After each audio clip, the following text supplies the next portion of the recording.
ಈ ಸುದ್ದಿ ಇಷ್ಟೊತ್ತಿಗಾಗಲೇ ನಿಮ್ಮ ಕಿವಿಗೆ ಬಿದ್ದಿರುವ ಸಾಧ್ಯತೆಗಳು ತುಂಬ ಜಾಸ್ತಿ.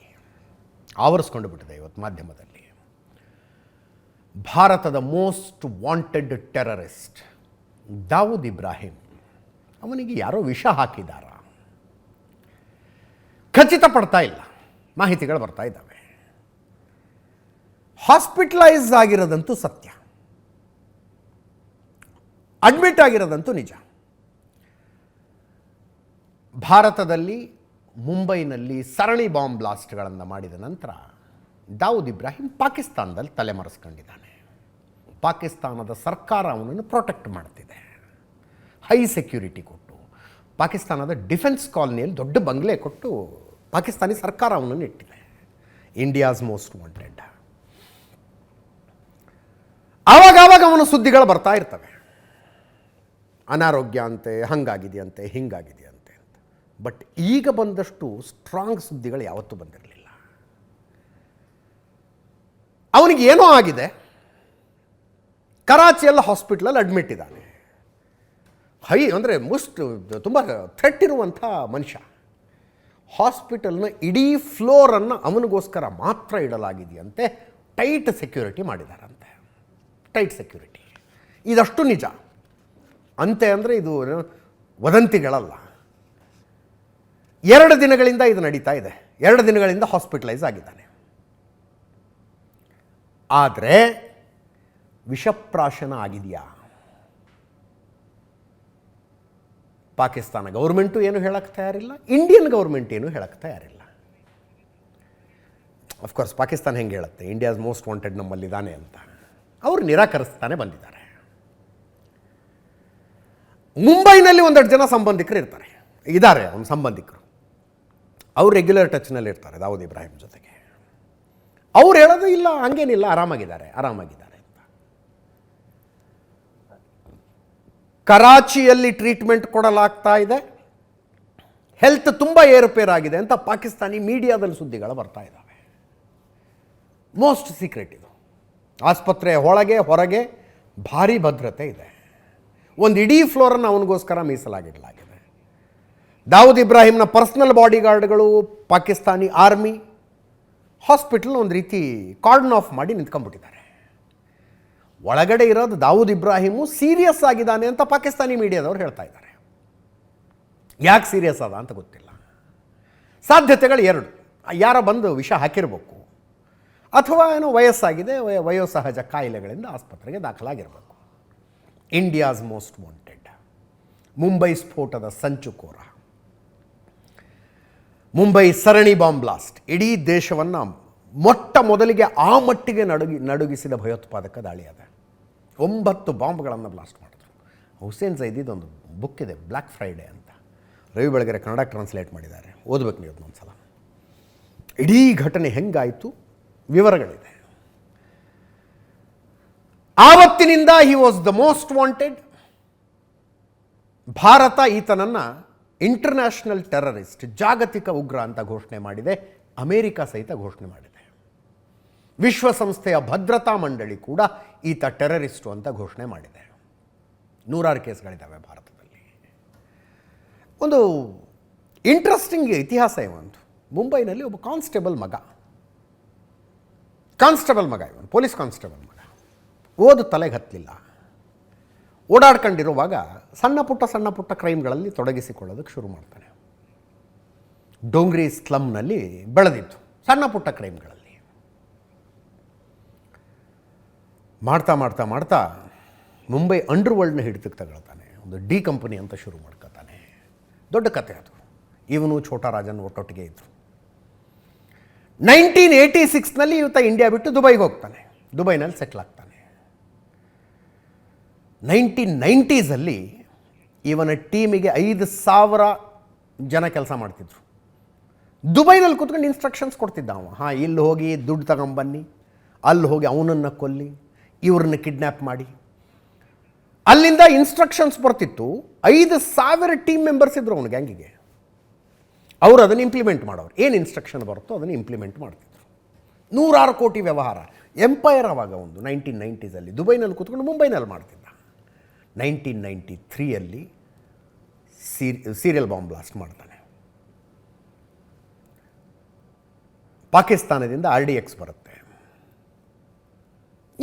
ಇವನ ಜನ ಇದ್ದರು, ಹಡಗಿನಿಂದ ಅನ್ಲೋಡ್ ಮಾಡಿಕೊಂಡು ಸಣ್ಣ ಬೋಟ್ಗಳಲ್ಲಿ ತಗೊಂಡು ಬಂದು ಏನೇನು ಮಾಡಬೇಕು ಎಲ್ಲ ವ್ಯವಸ್ಥೆ ಮಾಡ್ತಾನೆ. ನೆನಪಿರಲಿ, ಛೋಟಾ ರಾಜನ್ ಇವನ ಗ್ಯಾಂಗ್ನಲ್ಲಿದ್ದ. ಆದರೆ ಆ ಬಾಂಬ್ ಬ್ಲಾಸ್ಟಿಗೆ ಮಾತ್ರ ಬರೀ ಮುಸ್ಲಿಂ ಸದಸ್ಯರನ್ನು ಮಾತ್ರ ಬಳಸ್ಕೊಳ್ತಾನೆ. ಅದಾದ ನಂತರ ಛೋಟಾ ರಾಜನ್, ದಾವೂದ್ ಇಬ್ಬರು ಸ್ಪ್ಲಿಟ್ ಆಗ್ತಾರೆ, ಹೊಡಿತಾರೆ. ಇಬ್ಬರು ಕಡು ವಿರೋಧಿಗಳಾಗ್ತಾರೆ, ಕಡು ವಿರೋಧಿಗಳು. ಆತನ ಡಿ ಗ್ಯಾಂಗು ಟಾರ್ಗೆಟ್ ಕಿಲ್ಲಿಂಗು, ಸುಲಿಗೆ, ಡ್ರಗ್ಸು ಎಲ್ಲದರಲ್ಲೂ ಭಾಗಿಯಾಗಿತ್ತು. ಇವನು ಮಾಸ್ಟರ್ ಮೈಂಡ್ ಆಗಿದ್ದ Mumbai terror attack, Mumbai serial bomb blast 257 ಜನರನ್ನು ಬಲಿ ತೆಗೆದುಕೊಂಡಿತು. 257 ಜನ, 700ಕ್ಕೂ ಹೆಚ್ಚು ಜನ ಗಾಯಗೊಂಡರು. 26/11 ಬಗ್ಗೆ ಮಾತಾಡ್ತೀವಲ್ಲ, ಮುಂಬೈ ಟೆರರ್ ಅಟ್ಯಾಕ್, ಅದರಲ್ಲಿ ಮೃತಪಟ್ಟವರು 167. ಇವನು ಮಾಡಿದ್ರಲ್ಲಿ 257 ಜನ ಮೃತಪಟ್ಟಿದ್ರು. ಮ್ಯಾಚ್ ಫಿಕ್ಸಿಂಗಲ್ಲಿದ್ದ, ಬಾಲಿವುಡ್ ಸಿನಿಮಾಗಳಲ್ಲಿ ಇನ್ವೆಸ್ಟ್ಮೆಂಟ್ ಮಾಡ್ತಿದ್ದ. ಬಾಲಿವುಡ್ ಸಿನಿಮಾ ಹೀರೋಯಿನ್ಗಳು ದುಬೈಗೆ ಹೋಗಿ ಇವನ್ನ ಮೀಟ್ ಮಾಡ್ಕೊಂಡು ಬರ್ತಿದ್ರು, ಫೋಟೋಗಳು ಪಬ್ಲಿಷ್ ಆಗ್ತಿದ್ವು. ಯಾರೂ ಏನೂ ಮಾಡ್ಕೊಳಕ್ಕಾಗ್ತಿರಲಿಲ್ಲ. ಅಲ್ ಕಾಯ್ದಾಗೆ, ಲಷ್ಕರ್ ಎ ತಯ್ಯಬಾಗೆ ಫಂಡಿಂಗ್ ಕೂಡ ಮಾಡ್ತಾನೆ ಇದ್ದ. ಇಂಥ ದಾವೂದ್ ಇಬ್ರಾಹಿಮನನ್ನು ಮುಗಿಸುವುದಕ್ಕೆ ನಡೆದ ಪ್ರಯತ್ನಗಳು ಒಂದೆರಡಲ್ಲ, ಬಹಳ ಪ್ರಯತ್ನಗಳಾದವು. ಆಮೇಲೆ ಅಧಿಕಾರಿಗಳು ಹೇಳ್ಕೊಂಡ್ರು, ಇಲ್ಲ ನಾವೊಂದು ಇಂಥದ್ದೊಂದು ಪ್ರಯತ್ನ ಪಟ್ವಿ, ಇಂತಿಂಥ ಕಾರಣಕ್ಕಾಗಿ ಅದು ನಡೀಲಿಲ್ಲ ಅಂತ. ಇಂತಿಂಥ ಕಾರಣಕ್ಕೆ ನಡೀಲಿಲ್ಲ. 1993 ಸೀರಿಯಲ್ ಬಾಂಬ್ ಬ್ಲಾಸ್ಟ್ ಮಾಡ್ತಾನೆ. ದುಬೈನಿಂದ ಪಾಕಿಸ್ತಾನಕ್ಕೂ ಕರಾಚಿಯಲ್ಲಿ ಸೆಟ್ಲ್ ಆಗ್ತಾನೆ. ಕರಾಚಿಯಲ್ಲಿ ಸೆಟ್ಲ್ ಆಗಿಬಿಡ್ತಾನೆ. ಅದರ ನೆಕ್ಸ್ಟ್ ಇಯರೇ ದಾವೂದ್ನನ್ನು ಮುಗಿಸ್ಬೇಕು ಅಂತ 4 ಜನ ಶಾರ್ಪ್ ಶೂಟರ್ಗಳನ್ನು ಪಾಕಿಸ್ತಾನಕ್ಕೆ ಕಳಿಸೋದು ಒಂದು ಪ್ಲ್ಯಾನ್ ಆಗುತ್ತೆ. ಇದೇ ರಾನ್ ಅವರು ಪ್ಲ್ಯಾನ್ ಮಾಡ್ತಾರೆ ಅದನ್ನು. ತಿಂಗಳುಗಳ ಕಾಲ 4 ಜನ ಶಾರ್ಪ್ ಶೂಟರ್ಗಳಿಗೆ ಟ್ರೈನಿಂಗ್ ಕೊಡ್ತಾರೆ ರಾನ್ ಅವರು. ಕರಾಚಿಯಲ್ಲಿ ಕ್ಲಿಪ್ಟನ್ ಪ್ರದೇಶದಲ್ಲಿ ದಾವೂದ್ ಇಬ್ರಾಹಿಂ ಇದ್ದಾನೆ ಅನ್ನೋ ಖಚಿತ ಮಾಹಿತಿ ಇರೋಗಿರುತ್ತೆ. ಅಂತಿಮ ಹಂತದಲ್ಲಿ ಇನ್ನೇನ 4 ಜನ ಡಿಪಾರ್ಟ್ ಆಗಬೇಕು ಪಾಕಿಸ್ತಾನಕ್ಕೆ, ಗೌರ್ಮೆಂಟ್ ಕಡೆಯಿಂದ ನೋ ಅಂದುಬಿಡ್ತಾರೆ, ಬೇಡ. ಇಡೀ ಪ್ರಾಜೆಕ್ಟ್ ಫೇಲ್ ಆಗಿಬಿಡ್ತು. 4 ಜನ ಶಾರ್ಪ್ ಶೂಟರ್ಗಳು ದಾವೂದ್ ಇಬ್ರಾಹಿಂ ಹೊಡೆಯಕ್ಕೆ ಹೋಗ್ತಿರುವಾಗ ಲಾಸ್ಟ್ ಮಿನಿಟಲ್ಲಿ ಬೇಡ ಅಂದ್ಬಿಟ್ರು. 1994 Dawood Ibrahim serial bomb blast ಆದ ನೆಕ್ಸ್ಟ್ ಇಯರು ಅವನ ಕಡೆಯಿಂದ ಒಂದು ಪ್ರಪೋಸಲ್ ಬರುತ್ತೆ, ನಾ ಬಂದು ಸರೆಂಡರ್ ಆಗ್ತೀನಿ ಅಂತ. ಆವತ್ತು CBIನ DIG ನೀರಜ್ ಕುಮಾರ್ ಇದ್ದರು. ನೀರಜ್ ಕುಮಾರ್ಗೆ ಮೆಸೇಜ್ ಕೊಡ್ತಾನೆ, ನಾ ಬಂದು ಸರೆಂಡರ್ ಆಗ್ತೀನಿ. ಕಂಡೀಷನ್ ಏನಂದರೆ, ನನ್ನ ವಿರೋಧಿಗಳು ಅಂದರೆ ಅಂಡರ್ವರ್ಲ್ಡ್ನಲ್ಲಿ ವಿರೋಧಿಗಳು ನನಗೇನೂ ಮಾಡದೇ ಇರೋ ಹಂಗೆ ನೀವು ಪ್ರೊಟೆಕ್ಷನ್ ಕೊಡಬೇಕು ಅಂತ. 1994 ಜೂನ್ನಲ್ಲಿ 3 ಸಲ ನೀರಜ್ ಕುಮಾರ್ರನ್ನು ದಾವೂದ್ ಇಬ್ರಾಹಿಂ ಕಾಂಟ್ಯಾಕ್ಟ್ ಮಾಡ್ತಾನೆ. ಇಂತಿಂಥದ್ದು ಕೇಸ್ ನನ್ನ ಮೇಲೆ ಇರಲಿಲ್ಲ, ನನ್ನನ್ನು ಇದರಿಂದ ಕೈ ಬಿಡಿ ಮತ್ತು ಅಂಡರ್ವರ್ಲ್ಡ್ನಲ್ಲಿ ನನ್ನ ದುಶ್ಮನ್ಗಳಿಂದ ನನಗೆ ರಕ್ಷಣೆ ಕೊಡಿ ಅಂತ ಇಂಥದ್ದು ಒಂದಷ್ಟು ಷರತ್ತುಗಳನ್ನು ಹಾಕಿರ್ತಾನೆ. CBIನವರು ಹೇಳ್ತಾರೆ, ಬೇಷರತ್ತಾಗಿ ಶರಣಾಗೋದಿದ್ದರೆ ಶರಣಾಗು ಅಂತ. ಅಲ್ಲಿಗೆ ಆ ಮಾತುಕತೆನೂ ಮುರಿದ್ಬಿತ್ತು. ಇನ್ನೊಂದು ಸಲ 1994 ಈಗ ನೋಡಿ, ಇದು ಸೀರಿಯಲ್ ಬಾಂಬ್ ಬ್ಲಾಸ್ಟ್ ಆದ ಒಂದೇ ವರ್ಷದಲ್ಲಿ. ಅಂದರೆ ಭಾರತದ ಭದ್ರತಾ ಏಜೆನ್ಸಿಗಳಿಗೆ ದಾವೂದ್ ಇಬ್ರಾಹಿಮನ್ನು ಹೆಂಗೋ ಒಂದು ಕಡೆ ಎಲಿಮಿನೇಟ್ ಮಾಡೋದೇನು ಕಷ್ಟ ಇರಲಿಲ್ಲ. ಅವ್ರು ತಯಾರಾದಾಗಲೆಲ್ಲ ಈ ಪೊಲಿಟಿಕಲ್ ವಿಲ್ ಅನ್ನೋದೊಂದು ಬೇಕಾಗತ್ತೆ. 1994 ದಾವೂದ್ ಇಬ್ರಾಹಿಂ ಇಂಥದ್ದೊಂದು ಪರ್ಟಿಕ್ಯುಲರ್ ವಿಮಾನದಲ್ಲಿ ದುಬೈ ಮತ್ತು ಸಿಂಗಪುರ್ಗೆ ಹೋಗ್ತಾನೆ ಅಂತ ಸುದ್ದಿ ಬರುತ್ತೆ. ಪಕ್ಕಾ ಇನ್ಫಾರ್ಮೇಷನ್ ಇರುತ್ತೆ, ದುಬೈಗೆ ಹೋಗ್ತಾನೆ, ಸಿಂಗಪುರ್ಗೆ ಹೋಗ್ತಾನೆ ಅಂತ. ಆವಾಗ ಒಂದು ಪ್ಲ್ಯಾನ್ ತಯಾರಾಗುತ್ತೆ ಭದ್ರತಾ ಏಜೆನ್ಸಿಗಳಿಂದ. ಇಂಡಿಯನ್ ಏರ್ಫೋರ್ಸ್ನ ಫೈಟರ್ ಜೆಟ್ಗಳು ಟೇಕ್ ಆಫ್ ಆಗೋದು. ದಾವೂದ್ ಇಬ್ರಾಹಿಂ ಪ್ರಯಾಣಿಸ್ತಾ ಇರುವ ವಿಮಾನ ಪಾಕಿಸ್ತಾನದ ಬಾರ್ಡರಿಂದ ಹೊರಗಡೆ ಬಂದ ತಕ್ಷಣ ಇಂಡಿಯನ್ ಏರ್ಫೋರ್ಸ್ನ ವಿಮಾನಗಳು ಅದನ್ನು ಸುತ್ತುವರೆದು, ನೀನು ಇಂಡಿಯಾಗೆ ಬಂದು ಲ್ಯಾಂಡ್ ಮಾಡದೆ ಹೋದರೆ ಆಕಾಶದಲ್ಲಿ ಹೊಡೆದು ಉಳಿಸ್ತೀವಿ ಅಂತ ಎಚ್ಚರಿಕೆ ಕೊಡೋದು. ಪಾಕ್ನ ವಾಯುಗಡಿ ದಾಟ್ತಾ ಇದ್ದಂತೆ ಇಂಡಿಯನ್ ಏರ್ಫೋರ್ಸ್ನ ವಿಮಾನಗಳು ಸುತ್ತುವರೆದು ಬಿಡೋದು. ಫೋರ್ಸ್ ಲ್ಯಾಂಡಿಂಗ್ ಮಾಡಿಸೋದು, ದಿಲ್ಲಿನೋ ಮುಂಬೈಯೋ ಎಲ್ಲೋ ಒಂದು ಕಡೆ ಕರ್ಕೊಂಬಂದು ಇಳಿಸೋದು ಅದನ್ನು ಅಂತ. ಅಂಥದ್ದೊಂದು ಪ್ಲ್ಯಾನ್ ಮಾಡಿ ಆಗಿನ ಸರ್ಕಾರದ ಮುಂದೆ ಪ್ರಪೋಸಲ್ ಇಡ್ತಾರೆ. ಸರ್ಕಾರ ನೋ ಅಂತು. ಆ ಪ್ರಪೋಸಲ್ಲು ಹೋಗಿತ್ತು, ಮುಗಿದೋಯ್ತು. ಅದಾದ ಮೇಲೆ ಆದರೆ ಭದ್ರತಾ ಏಜೆನ್ಸಿಗಳಲ್ಲಿರೋರ್ಗೂ ಅನಿಸುತ್ತಲ್ಲ, ಸರ್ಕಾರಕ್ಕೆ ಬೇಡ ಅಂದ್ರೆ ನಾವ್ಯಾಕೆ ಇಟ್ಟು ತಲೆ ಕೆಡಿಸ್ಕೋಬೇಕು ಅಂತ. ಅದಾದ ಮೇಲೆ 2005ರಲ್ಲಿ ಇನ್ನೊಂದು ಪ್ಲ್ಯಾನ್ ಆಗುತ್ತೆ. 2005 ದಾವೂದ್ ಇಬ್ರಾಹಿಮು ತನ್ನ ಮಗಳನ್ನು ಪಾಕಿಸ್ತಾನದ ಕ್ರಿಕೆಟರ್ ಜಾವೇದ್ ಮಿಯಾಂದಾದ್ ಮಗನಿಗೆ ಕೊಟ್ಟು ಮದುವೆ ಮಾಡ್ತಾನೆ. ಬೀಗರು ಜಾವೇದ್ ಮಿಯಾಂದಾದ್ ಮತ್ತು ದಾವೂದ್ ಇಬ್ರಾಹಿಂ 2005 ಅದರದ್ದು ರಿಸೆಪ್ಷನ್ನು ದುಬೈಯಲ್ಲಿ ಇಟ್ಕೊತಾನೆ. ಆವಾಗ ಇಂಟೆಲಿಜೆನ್ಸ್ ಡೈರೆಕ್ಟರ್ ಆಗಿದ್ದವರು ಅಜಿತ್ ದೋವಲ್.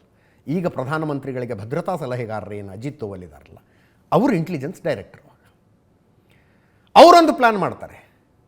ಮಗಳ ರಿಸೆಪ್ಷನ್ನಿಗೆ ಬರ್ತಾನೆ ಇವನು ದುಬೈಗೆ, ದುಬೈನಲ್ಲಿ ಹೊಡೆದು ಹಾಕೋದು ಅಂತ. ಯಾರಿಂದ ಹೊಡೆದು ಹಾಕಬೇಕು? ಛೋಟಾ ರಾಜನ್ ಗುಂಪಿನ ಇಬ್ಬರು ಶಾರ್ಪ್ ಶೂಟರ್ಗಳನ್ನು ತಗೋತಾರೆ. ಛೋಟಾ ರಾಜನ್ಗೆ ಹೇಳಿ ಇಬ್ಬರು ಶಾರ್ಪ್ ಶೂಟರ್ಗಳು, ಅಂದರೆ ಮುಳ್ಳನ್ನು ಮುಳ್ಳಿನಿಂದಲೇ ತೆಗೆಯೋದು. ಒಬ್ಬ ಭೂಗತ ಡಾನ್ನನ್ನು ಇನ್ನೊಬ್ಬ ಭೂಗತ ಡಾನ್ನ ಶಾರ್ಪ್ ಶೂಟರ್ಗಳ ಸಹಾಯದಿಂದ ಹೊಡೆದು ಹಾಕಬೇಕು ಅಂತ. ದುಬೈಗೆ ಇವನು ಬಂದಾಗ ಅಲ್ಲಿ ಹೊಡೆಯೋದು ಅಂತ ಎಲ್ಲ ಪ್ಲ್ಯಾನ್ ಆಗುತ್ತೆ. ಇಬ್ಬರು ಶಾರ್ಪ್ ಶೂಟರ್ಗಳು ತಯಾರಾಗ್ತಾರೆ. ಅವ್ರ ಹೆಸರು ಬಂತು ಆಮೇಲೆ.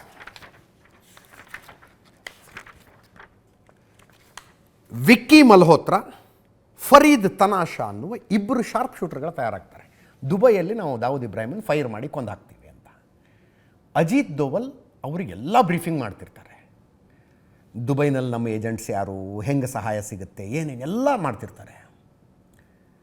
ಅಷ್ಟರಲ್ಲಿ ಮುಂಬೈ ಪೊಲೀಸರಿಗೆ ಗೊತ್ತಾಗತ್ತೆ ಆ ವಿಷಯ. ಛೋಟಾ ರಾಜನ್ ಕಡೆಯವರಿಬ್ಬರು ದಾವೂದ್ ಇಬ್ರಾಹಿಮನ್ನು ಹೊಡೆಯೋದಕ್ಕೆ ದುಬೈಗೆ ಹೋಗ್ತಾ ಇದ್ದಾರೆ ಅಂತ ಮುಂಬೈ ಪೊಲೀಸರಿಗೆ ಗೊತ್ತಾಗತ್ತೆ. ದುರಂತ ನೋಡಿ, ಮುಂಬೈ ಪೊಲೀಸು ದಾವೂದ್ ಇಬ್ರಾಹಿಂನ ಪೇರೋಲ್ನಲ್ಲಿದ್ದವರು. ಇದನ್ನು RK ಸಿಂಗ್ ಹೇಳ್ತಾರೆ ಆಮೇಲೆ. ಏನು ಮಾಜಿ ಹೋಮ್ ಸೆಕ್ರೆಟರಿ ಇಂಟರ್ವ್ಯೂನಲ್ಲಿ ಹೇಳ್ಕೊತಾರೆ, ಇಡೀ ಇನ್ಸಿಡೆಂಟ್ ಹೇಳ್ತಾರೆ ಅವರು, ಹೆಂಗಾಯ್ತು ಗೊತ್ತಾ ಅಂತ. ಮುಂಬೈ ಪೊಲೀಸರಿಗೆ ಗೊತ್ತಾಗುತ್ತೆ ಛೋಟಾ ರಾಜನ್ ಹುಡುಗರು ಹೊಡೆಯಕ್ಕೆ ಹೋಗ್ತಿದ್ದಾರೆ ದಾವೂದ್ ಇಬ್ರಾಹಿಮನ್ನ ಅಂತ. ದಿಲ್ಲಿಲಿ ಇದ್ದಾರೆ ಅವರು ಅಂತ ಗೊತ್ತಾಗುತ್ತೆ, ಅವ್ರ ಲೊಕೇಶನ್ ಗೊತ್ತಾಗುತ್ತೆ, ಅಜಿತ್ ದೋವಲ್ ಜೊತೆಗಿದ್ದಾರೆ ಅವರು ಅಂತ. ಒಬ್ಬ DCP ಮುಂಬೈಯಿಂದ ದಿಲ್ಲಿಗೆ ಹೋಗಿ ಇಬ್ಬರು ಶಾರ್ಪ್ ಶೂಟರ್ಗಳನ್ನು ಅರೆಸ್ಟ್ ಮಾಡೋಕ್ಕೆ ಹೋಗ್ತಾರೆ. ವಿಕ್ಕಿ ಮಲ್ಹೋತ್ರಾ ಮತ್ತು ಫರೀದ್ ತನಾಷಾ ಅಂತ. RK Singh farmer home secretary ಹೇಳುವ ಪ್ರಕಾರ ಇಡೀ ಘಟನೆ ನಡೆದಿದ್ದೆ ಅಜಿತ್ ದೋವಲ್ ಮುಂದೆ. ಅಜಿತ್ ದೋವಲ್ ಜೊತೆಗೆ ಅವರು ಮಾತಾಡ್ತಾ ಇದ್ದಾಗಲೇ ಹೋಗಿ ಮುಂಬೈ ಪೊಲೀಸರು ಹಿಡ್ಕೊತಾರೆ ಅವರಿಬ್ಬರನ್ನ. ಅಜಿತ್ ದೋವಲ್ ಹೇಳ್ತಾ ಇರ್ತಾರೆ, ನಾನು ಇಂಟೆಲಿಜೆನ್ಸ್ನ ಡೈರೆಕ್ಟರ್ ಆರ್ಡರ್ ಮಾಡ್ತಾ ಇದ್ದೀನಿ, ಅವ್ರನ್ನ ಅರೆಸ್ಟ್ ಮಾಡಬೇಡಿ ಅಂತ ಹೇಳಿದ್ರೆ ನಥಿಂಗ್ ಡೂಯಿಂಗ್, ನಮಗೆ ವಾಂಟೆಡ್ ಇವರು ಅಂತಾರೆ ಛೋಟಾ ರಾಜನ್ ಟೀಮ್ನವರು, ನಮಗೆ ಬೇಕು, ನಾವು ಅರೆಸ್ಟ್ ಮಾಡ್ಕೊಂಡು ಹೋಗ್ತೀವಿ ಅಂತ. ಅರೆಸ್ಟ್ ಮಾಡಿ ಕರ್ಕೊಂಬಂದ್ಬಿಟ್ರು ಅವ್ರನ್ನ. ಇಡೀ ಪ್ಲ್ಯಾನ್ ಫ್ಲಾಪ್. ಅಂದರೆ ಇಂಡಿಯನ್ ಇಂಟೆಲಿಜೆನ್ಸ್ ತಯಾರಿಸಿದ್ದ ಪ್ಲ್ಯಾನನ್ನು ಮುಂಬೈ ಪೊಲೀಸರು ವಿಫಲ ಮಾಡಿದ್ರು. ಅವಾಗೊಬ್ಬ ದೊಡ್ಡ ರಾಜಕಾರಣಿಯ ಹೆಸರು ಕೂಡ ಬಂದೋಯ್ತು. ಆ ಒಬ್ಬ ದೊಡ್ಡ ರಾಜಕಾರಣಿ ಅಜಿತ್ ದೋವಲ್ ನೇತೃತ್ವದಲ್ಲಿ ತಯಾರಾಗಿದ್ದ ಪ್ಲ್ಯಾನನ್ನು ಫ್ಲಾಪ್ ಮಾಡಿದ್ರು ಅಂತ. RK ಸಿಂಗ್ 2005ನಲ್ಲಿ ಏನು ಹೋಮ್ ಸೆಕ್ರೆಟರಿ ಅವ್ರದ್ದೊಂದು ಇಂಟರ್ವ್ಯೂ ಇದೆ. ಇಂಟರ್ವ್ಯೂನಲ್ಲಿ ಈ ವಿವರಗಳನ್ನು ಹೇಳ್ತಾರೆ. ಎಲ್ಲವೂ ಅಜಿತ್ ದೋವಲ್ ಕಣ್ಣು ಮುಂದೆ ನಡೆದೋಯ್ತು ಅಂತ. ಇನ್ನೇನು ಹೊರಡ್ಬೇಕ್ರಿ, ವಿಕ್ಕಿ ಮಲ್ಹೋತ್ರಾ ಮತ್ತು ಫರೀದ್ ತನಾಷಾ ಅನ್ನುವ ಇಬ್ಬರು ಛೋಟಾ ರಾಜನ್ ಗ್ಯಾಂಗಿನ ಸದಸ್ಯರು, ಅವರು ಶಾರ್ಪ್ ಶೂಟರ್ಗಳು. ಅವ್ರು ತಯಾರಾಗಿದ್ದರು. ದಿಲ್ಲಿಲಿ ಏನು ದುಬೈನಲ್ಲಿ ಕರೆಕ್ಟ್ ಜಾಗನೂ ಗೊತ್ತಿತ್ತು, ಇಂಥ ಜಾಗದಲ್ಲಿ ಮಗಳ ರಿಸೆಪ್ಷನಿಗೆ ಬರ್ತಾನೆ ಇವನು ಅಂತ. ಫ್ಲಾಪ್ ಆಯಿತು. ಅದಾದ ಮೇಲೆ 2013ರಲ್ಲಿ ಇನ್ನೊಂದು ಪ್ರಯತ್ನ ನಡೆಯುತ್ತೆ. ಕರಾಚಿಗೆ ಹೋಗಿ ತಯಾರು ಮಾಡಿದ್ದ ಕಮಾಂಡೋಗಳು ತಯಾರಾಗ್ತಾರೆ. 9 ಜನ ಕಮಾಂಡೋಗಳನ್ನು ರಾನವ್ರು ತಯಾರು ಮಾಡ್ತಾರೆ. ಸೂಪರ್ ಬಾಯ್ಸ್ ಅಂತ ಹೆಸರಿಟ್ಟಿರ್ತಾರೆ ಅವರ ಟೀಮ್ಗೆ. ಅವರನ್ನು ಭಾರತದಿಂದ ಸುಡಾನ್, ನೇಪಾಳ, ಬಾಂಗ್ಲಾದೇಶಗಳ ಫೇಕ್ ಪಾಸ್ಪೋರ್ಟ್ ಮಾಡಿ, ಆಫ್ಕೋರ್ಸ್ ಇಂಟೆಲಿಜೆನ್ಸ್ ವರ್ಕ್ ಆಗೋದೇ ಹಾಗೆ. 9 ಜನರ ಪೈಕಿ ಕೆಲವರು ಸುಡಾನ್ಗೆ ಹೋದರು, ಕೆಲವರು ನೇಪಾಳಗೆ ಹೋದರು, ಮತ್ತು ಕೆಲವರು ಬಾಂಗ್ಲಾದೇಶಕ್ಕೆ ಹೋದರು. ಆ ದೇಶದಲ್ಲಿರುವಂಥ ರಾ ಏಜೆಂಟರು ಇವರಿವರ ಹೆಸರಿಗೆ ಡೂಪ್ಲಿಕೇಟ್ ಪಾಸ್ಪೋರ್ಟ್ಗಳನ್ನು ಮಾಡಿಕೊಡ್ತಾರೆ. ಅಂದರೆ ಸುಡಾನ್ನವನೇ ಇವನು, ನೇಪಾಳದವನೇ ಇವನು, ಬಾಂಗ್ಲಾದೇಶದವನೇ ಇವನು ಅಂತ. ಹಂಗೆ ಬಂದು ಪಾಕಿಸ್ತಾನಕ್ಕೆ ರೀಚ್ ಆಗ್ತಾರೆ ಅವರು. ಕರಾಚಿಯಲ್ಲಿ ಸೇರ್ಕೋತಾರೆ ಒಂದು ಕಡೆ. ಕರೆಕ್ಟ್ ಅಡ್ರೆಸ್ ಗೊತ್ತಿರುತ್ತೆ. 2013 ಸೆಪ್ಟೆಂಬರ್ 13ನೇ ತಾರೀಕು ಎಕ್ಸಾಕ್ಟ್ ಡೇಟ್ ಸಹಿತ ಕರಾಚಿಯ ಡಿಫೆನ್ಸ್ ಹೌಸಿಂಗ್ ಕಾಲನಿ ಅಲ್ಲಿಗೆ ಹೋಗಿ ತಲುಪ್ತಾರೆ ಕಮಾಂಡೋಗಳು. ಅಲ್ಲಿ ಪಕ್ಕಾ ಇನ್ಫಾರ್ಮೇಷನ್ ಇರುತ್ತೆ, ಒಂದು ಮಸೀದಿಗೆ ದಾವೂದ್ ಇಬ್ರಾಹಿಂ ಬರ್ತಾನೆ ಅಂತ. ಕರಾಚಿಯ ಡಿಫೆನ್ಸ್ ಕಾಲನಿಯಲ್ಲಿ ದಾವೂದ್ ಇಬ್ರಾಹಿಂ ಬಂಗಲೆಯ ಹೆಸರು ವೈಟ್ ಹೌಸ್ ಅಂತ. ವೈಟ್ ಹೌಸ್ ಬಂಗಲೆಯಿಂದ ಹೊರಟು ಒಂದು ಮಸೀದಿಗೆ ನಮಾಜ್ ಮಾಡೋಕ್ಕೆ ಬರ್ತಾನೆ ಅಂತ ಇನ್ಫಾರ್ಮೇಷನ್ ಪಕ್ಕಾ ಇರುತ್ತೆ. 9 ಜನ ಕಮಾಂಡೋಗಳು ಸೂಪರ್ ಬಾಯ್ಸ್ ಅಂತ ಆ ಟೀಮಿಗೆ ಹೆಸರಿಟ್ಟಿರ್ತಾರೆ. 2013 ಸೆಪ್ಟೆಂಬರ್ 13ನೇ ತಾರೀಕು. ಇನ್ನೇನು ಕೆಲವು ನಿಮಿಷಗಳು ಅಥವಾ ಕೆಲವು ಗಂಟೆಗಳಾಗಿದ್ದರೆ ದಾವೂದ್ ಇಬ್ರಾಹಿಂ ಹೊಡೆದಾಕ್ಬಿಡ್ಬೋದು.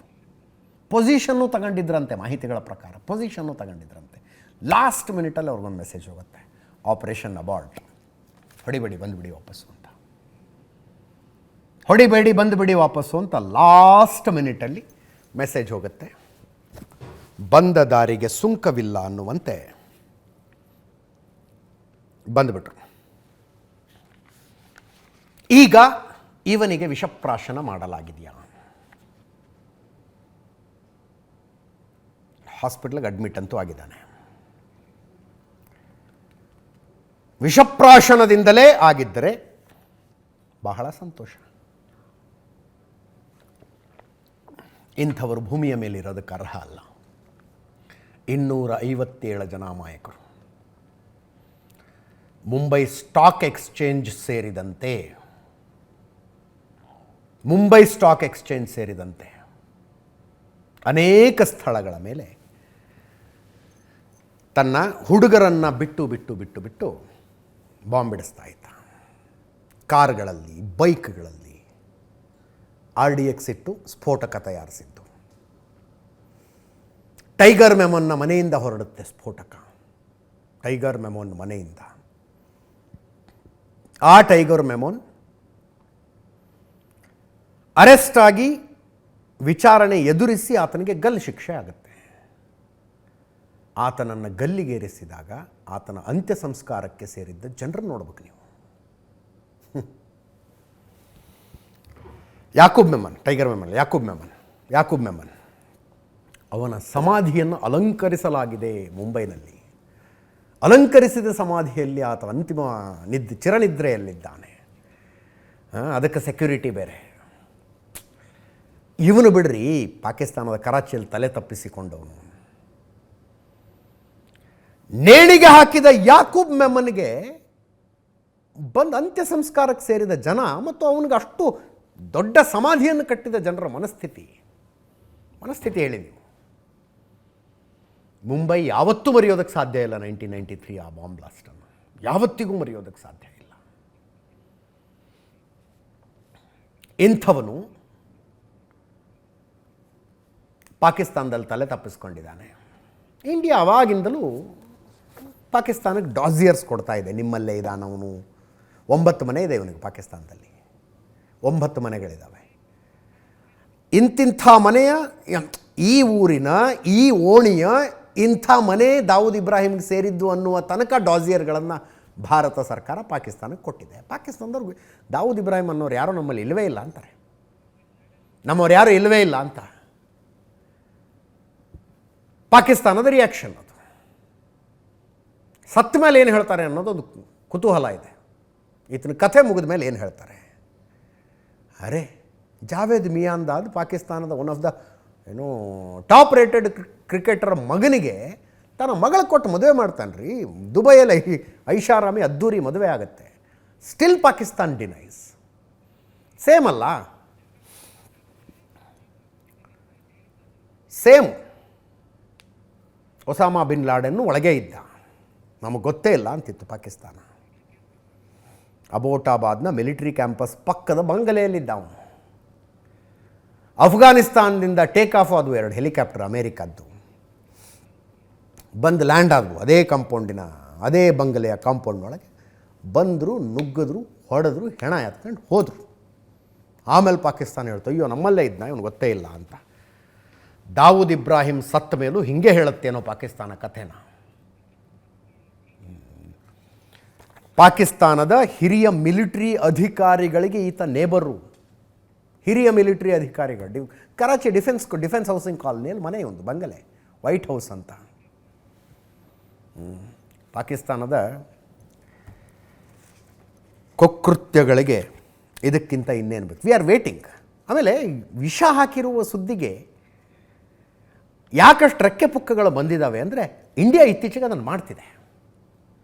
ಭಾರತದ ಮೋಸ್ಟ್ ವಾಂಟೆಡ್ಗಳು ಬೇರೆ ಬೇರೆ ದೇಶಗಳಲ್ಲಿ ಅಪರಿಚಿತರ ಗುಂಡಿನ ದಾಳಿಗೆ ಬಲಿಯಾಗ್ತಿದ್ದಾರಪ್ಪ.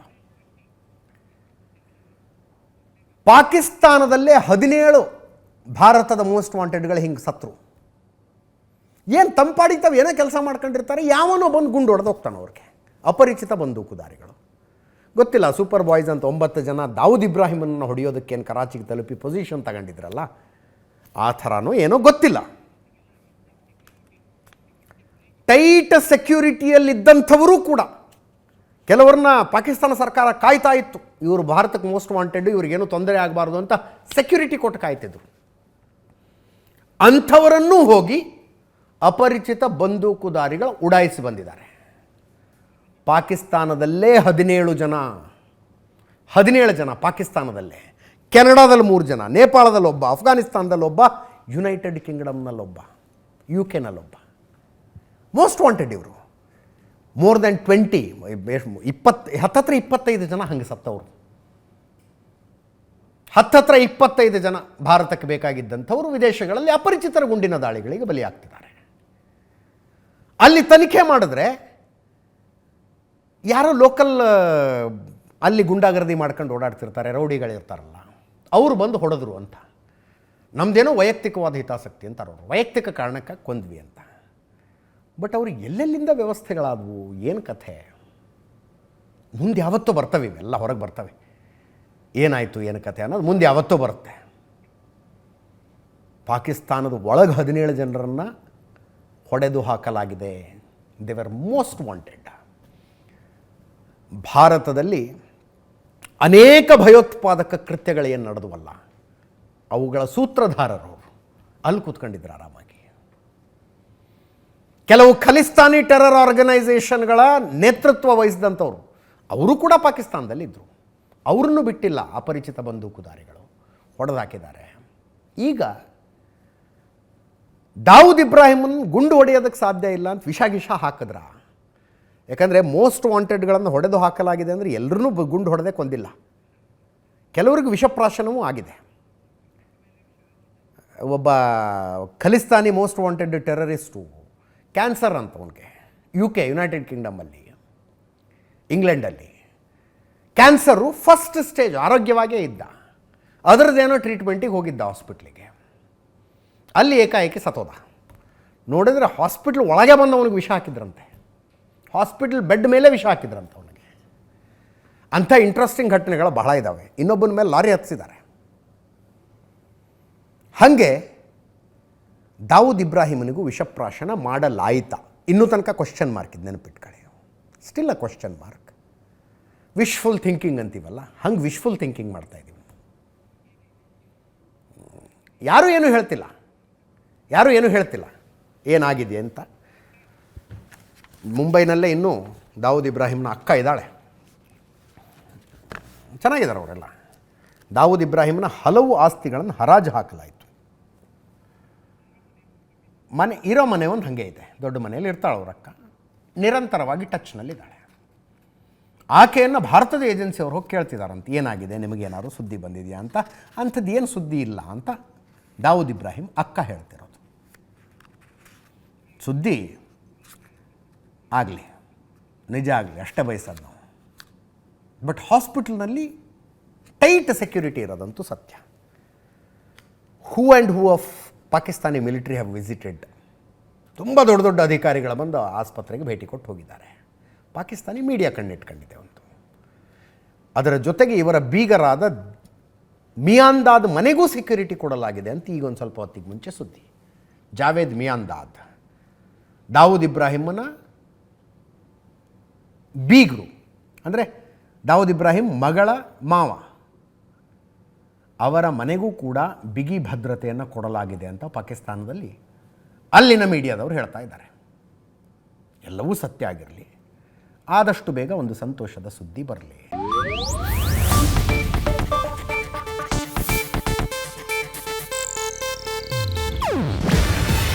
ಇದು ಏಷ್ಯಾನೆಟ್ ನ್ಯೂಸ್ ನೆಟ್ವರ್ಕ್ ಪ್ರಸ್ತುತಿ. ನೀವು ನೋಡ್ತಿದ್ದೀರಾ ಏಷ್ಯಾನೆಟ್ ಸುವರ್ಣ ನ್ಯೂಸ್.